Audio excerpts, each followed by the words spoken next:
This is the hair oiling routine that will finally grow your hair. So this is the current length of my hair. It is doing amazingly well and I've stuck to the same oiling routine. So recently I went to my usual grocery type store that sells a bunch of hair products and I saw a lot of these Indian oils, and a lot of them, their first ingredient is mineral oil, and that's why I haven't tried them. But then I found this one and it has all these 21 herbs and benefits, and it doesn't have any like artificial filler oils. It seems like an amazing oil. This is not sponsored. I just found it in store and figured I'd share it with you. So I'm going to unbox it with you.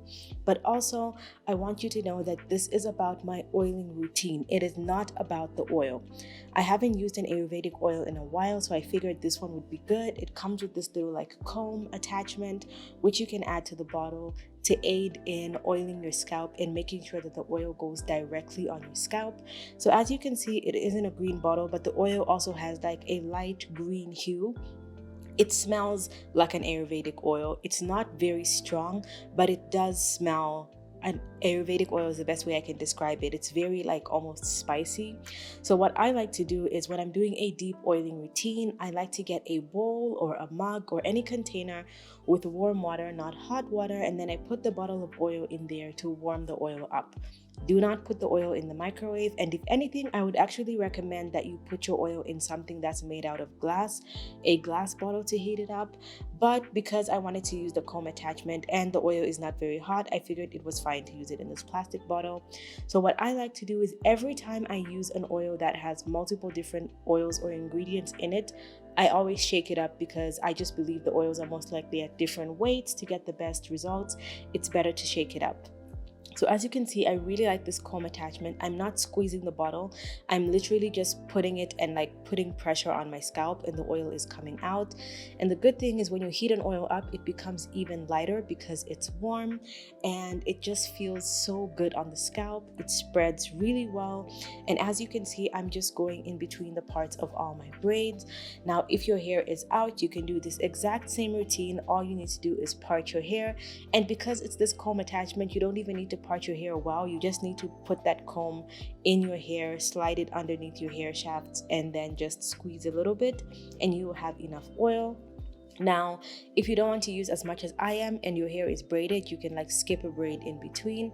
But for me, I only oil my hair once a week now, and I like to do this deep oiling routine. So I oil my hair one time the night before I wash my hair, and then I go ahead and leave it overnight and wash it out.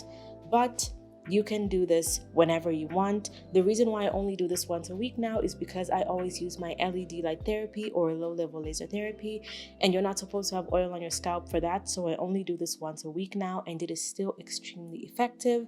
Like I said, it's not about the oil, it is about your technique. I think Ayurvedic oils are amazing, and this is the first time I found one that's truly impressed me, because I usually use I used to use amla oil, and most amla oils that you find on the market have the first ingredient as mineral oil, so it's really not that much. It's not like that good of a product. But this one apparently is great. It's available on Amazon. It has like over 18,000 five-star reviews. So if you're looking to try it, you can, but I will link a video or two at the end of this video as well on some oils that you can make at home, which include a bunch of my favorite ingredients like rosemary, tea tree. You can also use other oil mixes like the Mael Organics one and other oils out there. You can even use a serum if you want and just use the same technique, and you get very similar results. If you want a review on this oil a couple months after I use it, please let me know and I'll definitely do that. But for now, as you can see, I've just made sure that my scalp is really nice and coated in not too much oil, just a little bit, and I've put it between every single braid, and now I'm doing it all around the perimeter of my hairline because this is a very neglected area. Once I do it on the sides, I go ahead and do it at the back underneath my braids, which is another very neglected area if your hair is in cornrows. And even if your hair is out, for some reason people just neglect the back of the head, so always remember to do that. Then at the end, I go ahead on my hairline, and as you can see again, I'm not squeezing, I'm just pressing it, and that comb attachment feels so good on the scalp. And there actually are a lot of different bottles that you can buy that are like this comb attachment. I will link some ones I can find on Amazon if you want to use not this oil but a similar packaging. and it's really good. So now once my scalp is really covered in this oil, it's time for the scalp massage, which is a must for me. Every single time you oil your scalp, I suggest you go ahead and do a scalp massage to increase the effectiveness.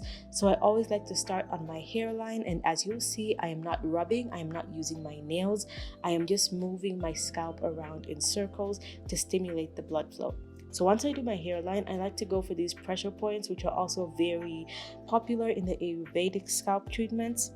So I go like 3 fingers above my hairline, and then at the crown of the head, which is known as the part that receives the least amount of blood flow because it's the highest point on your head, which is why a lot of people start balding in that area first. Then I go ahead and massage the back of my head. Then I go ahead and just do an overall scalp massage of my entire head. This just lets the oils penetrate perfectly into the scalp. It heats your scalp up, which produces blood flow and stimulation to the scalp. This is the game changer. If you've been using an oil and you feel like it's not doing anything because you just put it on your scalp and leave it, you may want to try a scalp massage, and a scalp massage the right way, like I'm doing it, to prevent hair flow, to prevent hair fall, to increase hair growth, and increase the overall quality, health, and length of your hair. This year, I have been committed to growing the longest hair I've ever grown in a single year, and these are some of the techniques I'm using.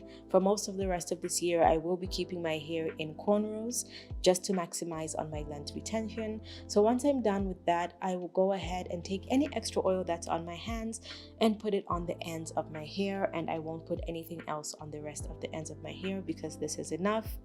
And now, if it's in the colder months, what I would usually do at this point is to go under heat. And to go under heat, I wouldn't go directly. I would put a plastic cap on.